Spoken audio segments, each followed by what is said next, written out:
Here, okay. Good afternoon. Just a few things at the top, and then happy to jump in and take your questions. As you know, on Wednesday, Secretary Austin concluded his 11th trip to the Indo-Pacific. With stops in Tokyo, Japan, and Manila, Philippines, the Secretary participated in a series of historic engagements as part of the Department's ongoing work to bolster our partnerships and alliances to advance a shared vision of regional peace, stability, and deterrence. Highlights from the trip included 2+2 meetings with the Secretary's Japanese and Philippine counterparts, as well as a historic first-ever trilateral ministerial meeting between the U.S., Japan, and the ROC. Additionally, the Secretary made a trip to Subic Bay in the Philippines, where he met with service members and DoD personnel hard at work strengthening our defense industrial bases like never before. The Secretary's 11th trip to the region highlighted yet again how, under the leadership of the Biden-Harris administration, the United States is delivering historic results in the Indo-Pacific.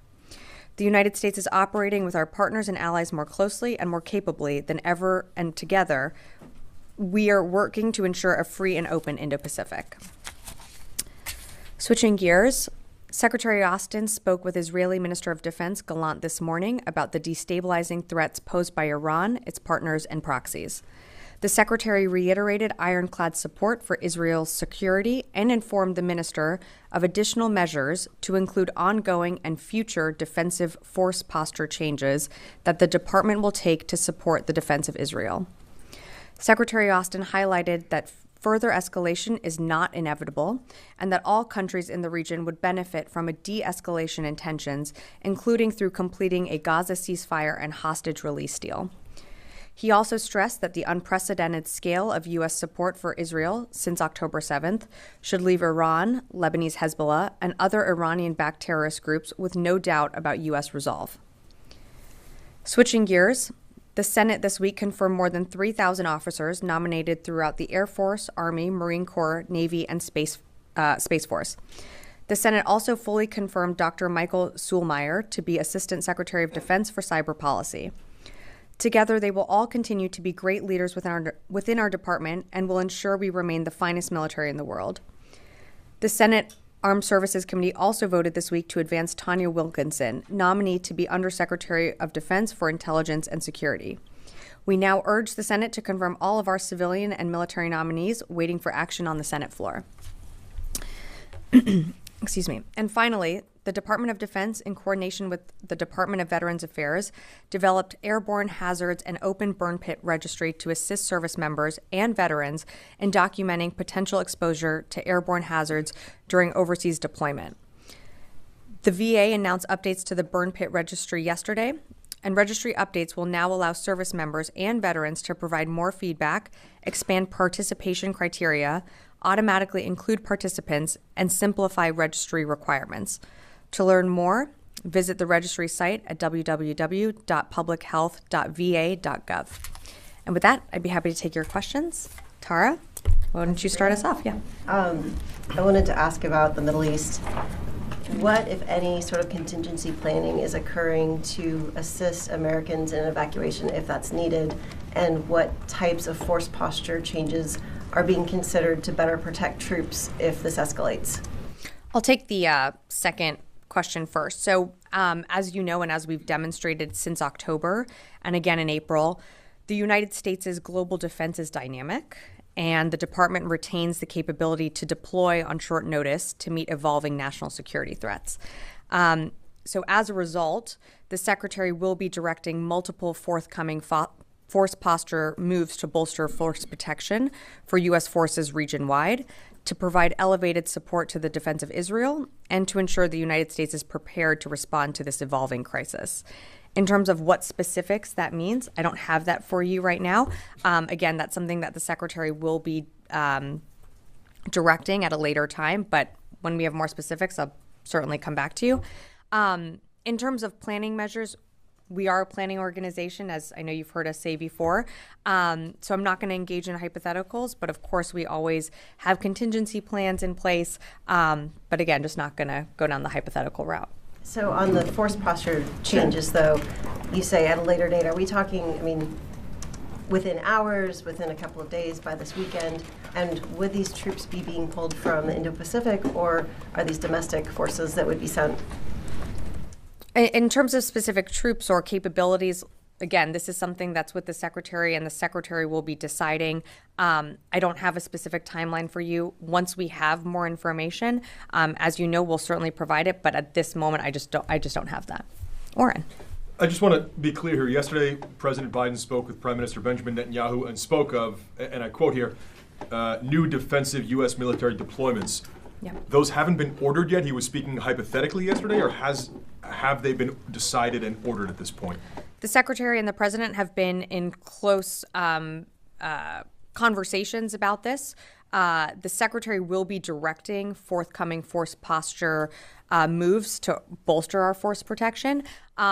So there's a commitment that was made in the call with the President and Prime Minister Netanyahu in terms of what specific units, what specific capabilities. That's something that the Secretary will decide. I don't have an exact timeline of when that decision will be made, but that was a commitment that the President reiterated to Prime Minister Netanyahu that you saw on the call yesterday.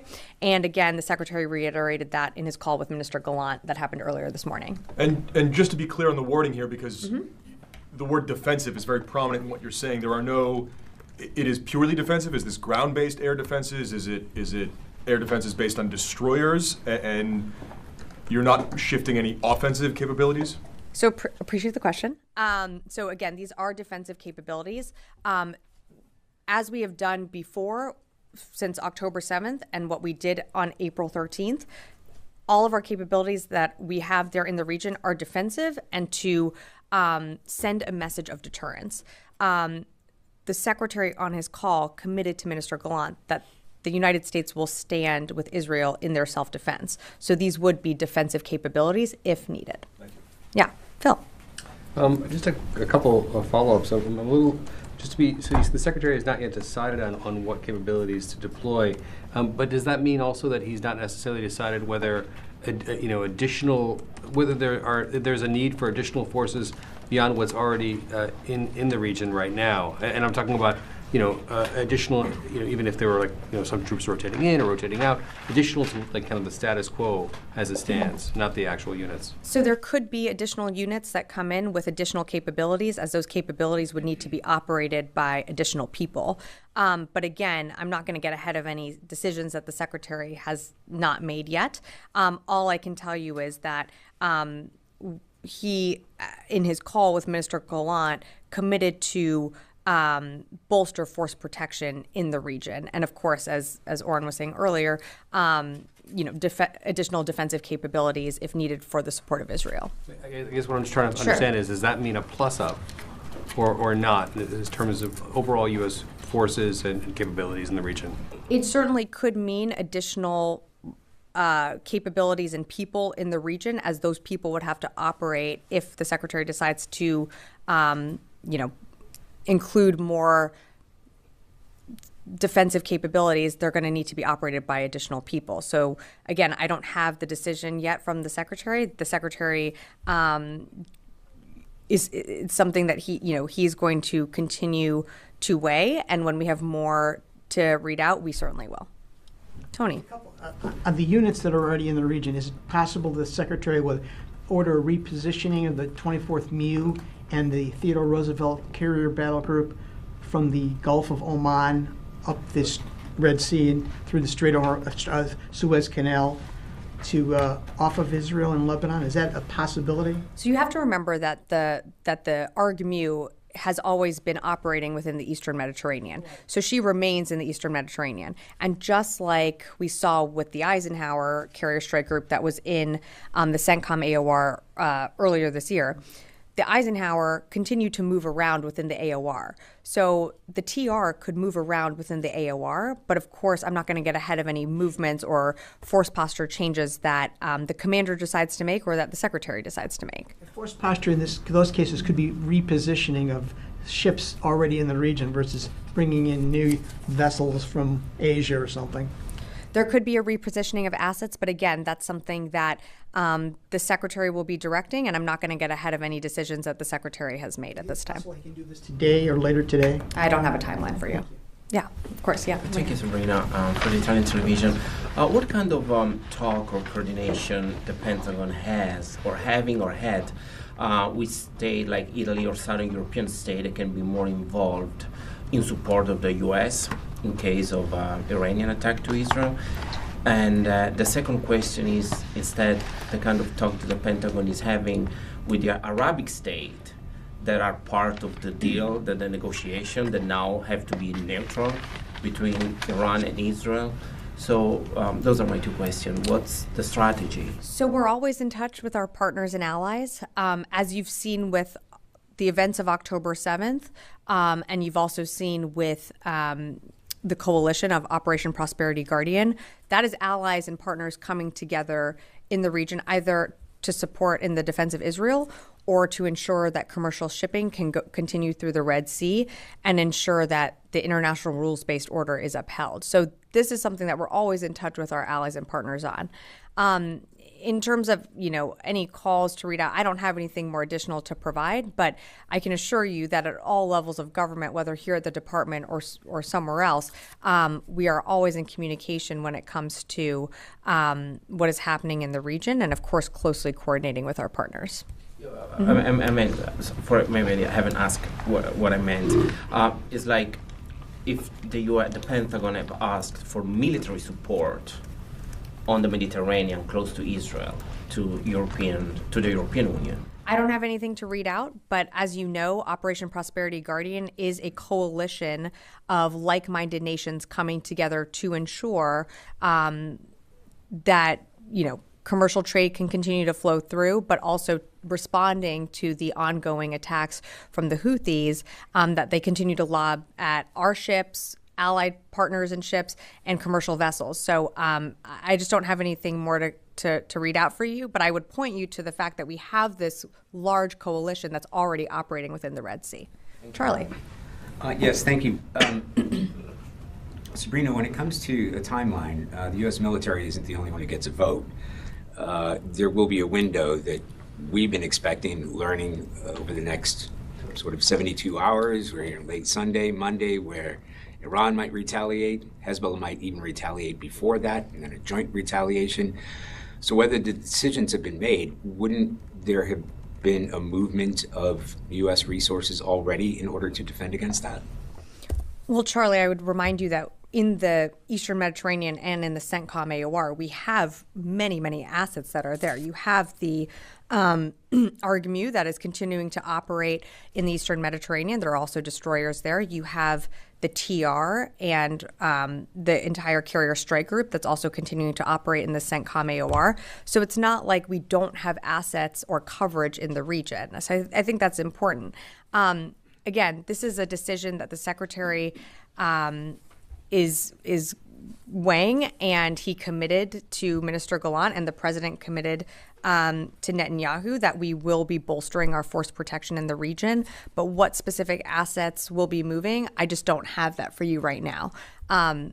When I do, we'll certainly let you know. But presumably some of that would already have to be underway if you're talking about force posture changes. Again, I don't have anything to announce right now. Yes. So to what extent are you concerned about or seeing any indications that Iran may attempt to retaliate against Israel outside of the Middle East? Well, I've seen their public comments. I don't have anything more to provide other than I can point you to the fact that they have publicly of what they've said. In terms of what we are doing here at the department is we will stand with Israel in their self-defense. And that was something that the Secretary reiterated to Minister Gallant on his call this morning. Is there any communication between the U.S. and Iran directly or indirectly to prevent any further escalation? On behalf of the department, I don't have anything to read out. Yeah, Chris. Thanks, Sabrina. The Iraqi government and the spokesman for their armed forces expressed outrage at the U.S. airstrike in Iraq a couple days ago on the UAV site and said it violated Iraqi sovereignty. Did the U.S. discuss that military action with the Iraqis, and what is the Pentagon's response on whether that airstrike violated Iraqi sovereignty? You're talking about the airstrike that we took on the 30th? Yes. So that airstrike was a defensive airstrike. and we were targeting combatants that were attempting to launch one-way attack, an uncrewed attack system at our forces. So it was a defensive measure that we took. In terms of communication with the Iraqi government, I would point you to CENTCOM to speak to that. Okay. Yes. On the same Iraqi comments, the Iraqi government says that this attack undermines all the efforts and diplomatic and technical discussion with the U.S. government. So what's your comment on that? Has this affected your communication, your discussions with the Iraqi government when it comes to the higher military commission and also all the discussion with the Iraqi government? We don't believe that it's impacted conversations related to the higher military commission. We have been very, very clear that we will take measures in order to ensure our forces are safe in the region. And that's what you saw with that July 30th strike. We were taking measures because we saw that an attack was about to be launched on our forces. And we've been very clear about that with the Iraqi government, both publicly here from the podium, you've heard me say that a number of times, and privately. We will always take measures that we need to in order to ensure our service members' safety in the region. And so we did just that on July 30th. If needed, we will continue to do that. And we've been pretty clear about that from the beginning. Yeah, and as it comes to the Iranian response to the killing of Ismail Haniyeh, it's expected that the Iraqi militia groups backed by Iran be involved in targeting the U.S. forces in Iraq and Syria. So have you reached the Iraqi government to prevent any such attack in Iraq? I'm sorry, can you repeat the question? When it comes to the Iranian response to the Ismail Haniyeh's killing and attacking Israel, there are some officials and also there are some reports suggesting that the Iraqi militia groups may attack the U.S. forces inside Iraq and in Syria in the response to that. And have you reached the Iraqi government to prevent such attack? Yeah, I'm sorry, I didn't understand your question at the beginning. I've seen the public comments that were made about from allowing attacks on U.S. forces. And what I will say to you is what exactly I said for your first question, is that we will always take measures to ensure the safety and security of our personnel stationed anywhere around the world. I'm not going to get into hypotheticals. I'll just leave it at that. I'm going to go to the phones and then happy to come back in the room. Dan Lamoth, Washington Post. Thanks, Sabrina. Appreciate it. Made a couple checks this week, and it appears we've had no U.S. destroyers in the Red Sea for several days at a pretty dynamic time. Can you explain that decision? Is there something going on there? In light of the Houthi attack that caught me by surprise. Thanks, Dan, for your question. In terms of movements within the Red Sea and positions of different ships, I'd really direct you to CENTCOM to speak to that. As you know, they put out almost daily updates of engagements that they have done, either shooting down incoming missiles that are coming from Houthi-controlled areas in Yemen, or other engagements. But I would remind you that just because a U.S. ship is not in the Red Sea does not mean that you don't have other coalition ships part of Operation Prosperity Guardian in the Red Sea and continuing to engage in attacks coming from Houthi-controlled areas. I will take another one from the phone. Jeff Shogel, Task and Purpose. Thank you. Have any units been placed on prepared to deploy orders in light of the situation with Israel and Iran and Hezbollah? And also, there were 2 non-combat deaths in Iraq. Does OSD have any information about what happened? Thanks, Jeff, for your question. So I would direct you to the Army to speak more to those non-combat deaths that you referenced. So I just don't have more for you at this time. In terms of any units placed on PTDO orders, again, as I mentioned, the Secretary spoke with Minister Gallant earlier today. He is going to we are going to make a decision on ongoing and future defensive force posture changes. I'm not aware that any units have been put on PTDO orders at this time. And when we have more to provide, we certainly will. I'll come back in the room. Yeah, Janie. Thank you, I'll come back Sabrina. Complications. South Korea's defense minister said recently there was a possibility that North Korea would conduct its seventh nuclear test before or after the U.S. Presidential election. What do you think about the possibility of North Korea interfering in the U.S. Presidential election?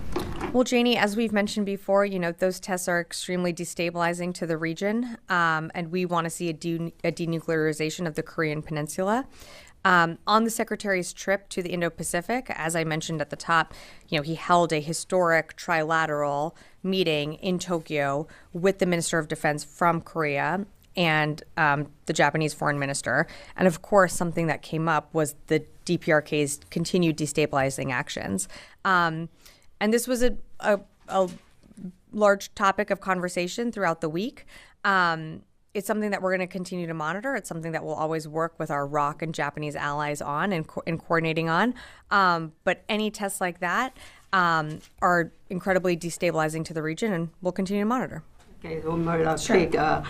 Bipin Narang, acting Assistant Secretary for Space Policy, recently said that if North Korea, China, Russia do not change their nuclear trajectories, the scale of the U.S. nuclear posture must be changed, adjusted.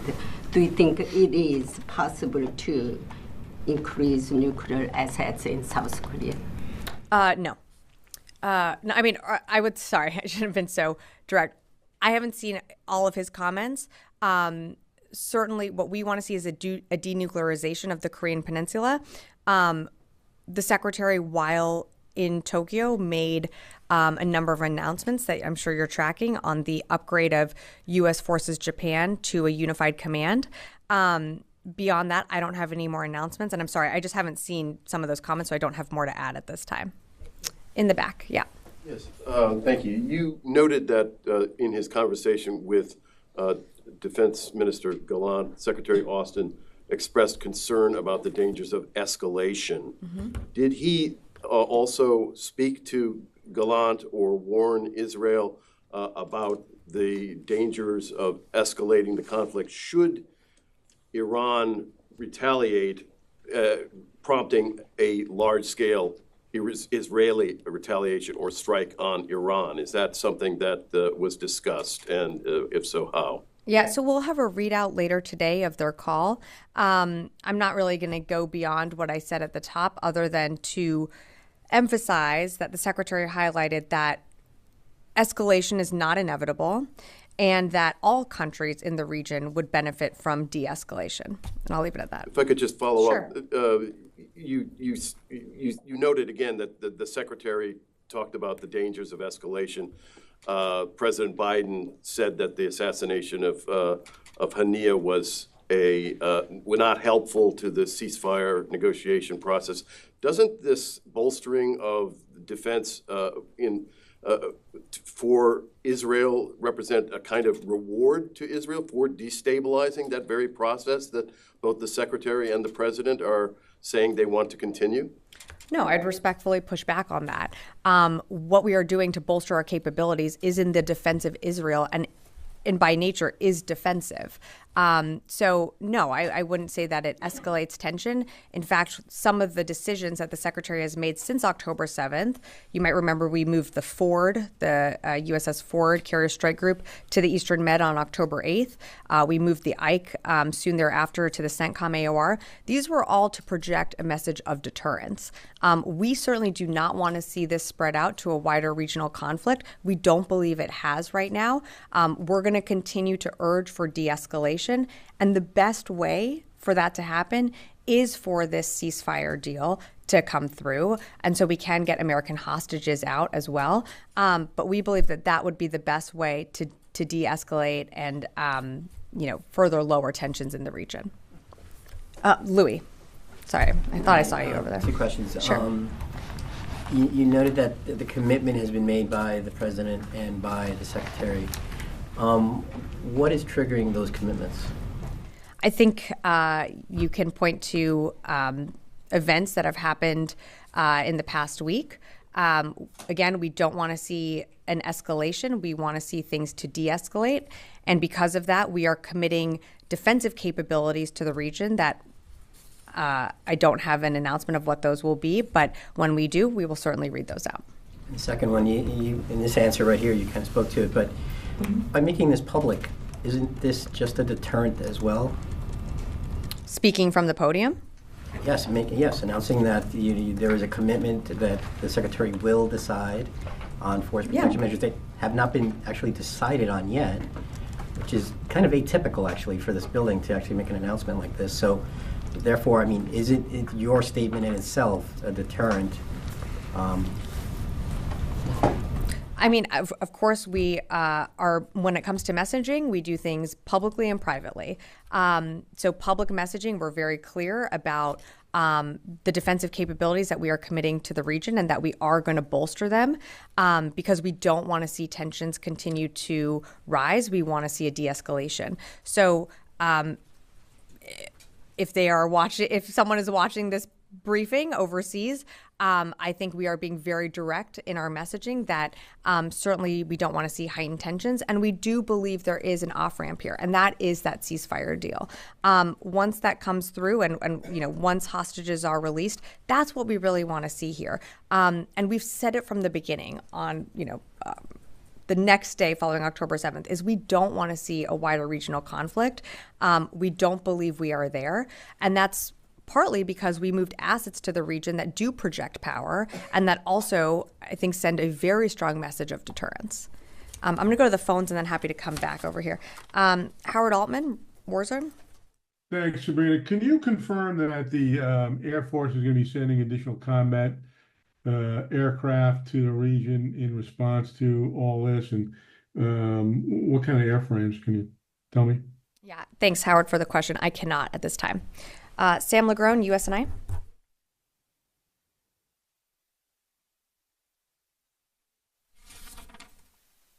Okay, happy to come back in the room.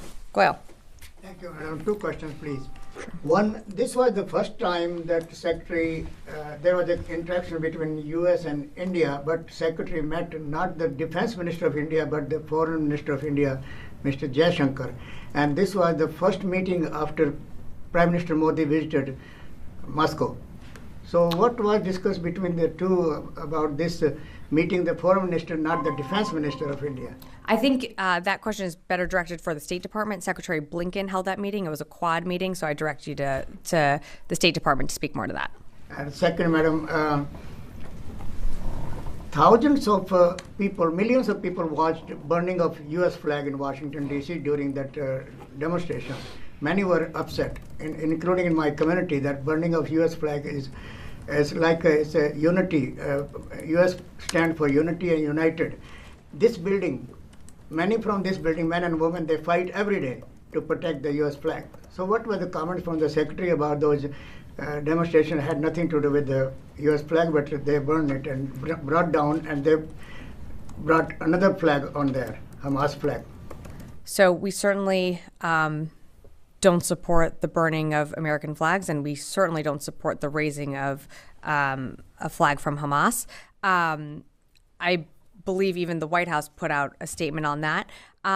It was something that we monitored from here when it came to some of those demonstrations here in Washington, D.C., but that's not something that we support. That's not something that reflects the values of this building or this administration.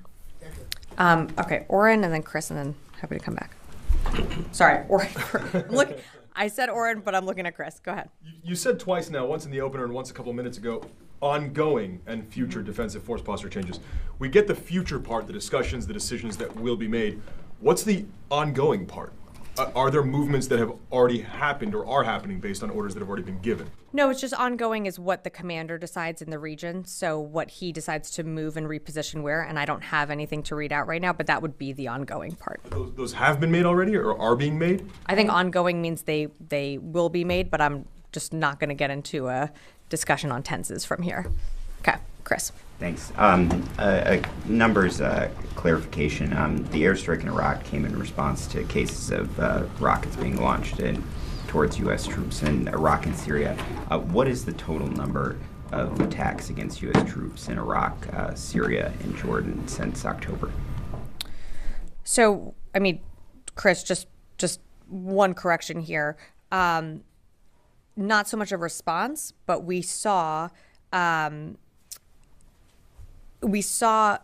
forces assembling to attack U.S. forces in Iraq, and or U.S. forces in the region, and so we took defensive action. So I think it's important to remember that's not necessarily in response. We do have a right to respond and protect our forces anywhere around the world.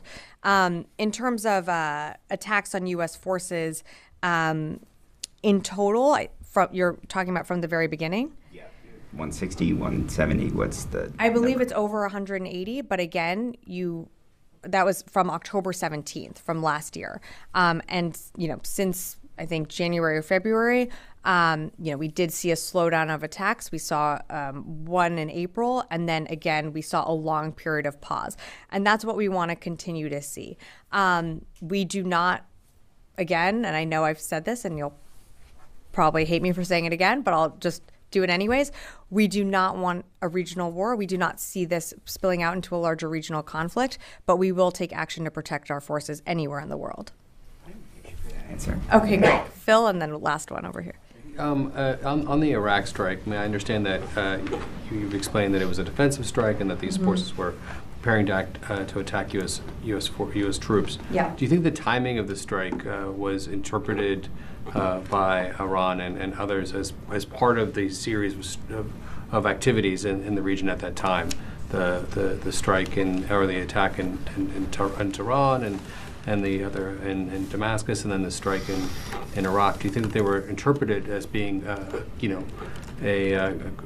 joint operation, and what would you say to people who would make that? No, I wouldn't interpret it as a joint operation at all. I would say that the action that we took is similar to the actions that we've taken from when we started getting attacked on October 17th.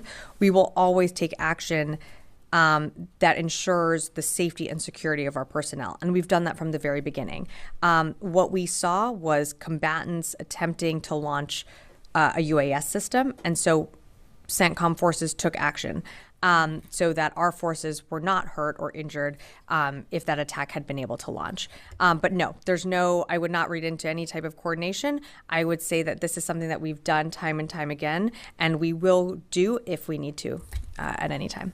Last question. Oh, and we got Jared, and then that's really last question. Previous question. Is the Pentagon see that state partners, allies like the Saudi or the Jordans will support, still supporting in case of an attack to Israel from Yemen or Iran or the Hezbollah, because they were involved in the negotiation for the deal, the Jordan, the Saudi, they helped in the deal with Gaza. Now that the leader has been killed, are they going to be neutral in your opinion, or they're going to support Israel in case of an attack? What the Pentagon is... So as you can appreciate, I'm just not going to get into hypotheticals. We have great partnerships in the region, and I'll just leave it at that. Jared, last question. He beat me to it, but I might try to ask it a different way. Okay. Has the department been in contact with any allies or potentially regional partners on these in coordinating ahead of a potential defense of Israel? So I don't have any calls to read out from the secretary, but I can tell you that the department at all different levels is always in touch with their counterparts all around the world. But I don't have anything more specific to read out from the secretary this time. Okay, great. We'll leave it there. Thanks, everyone.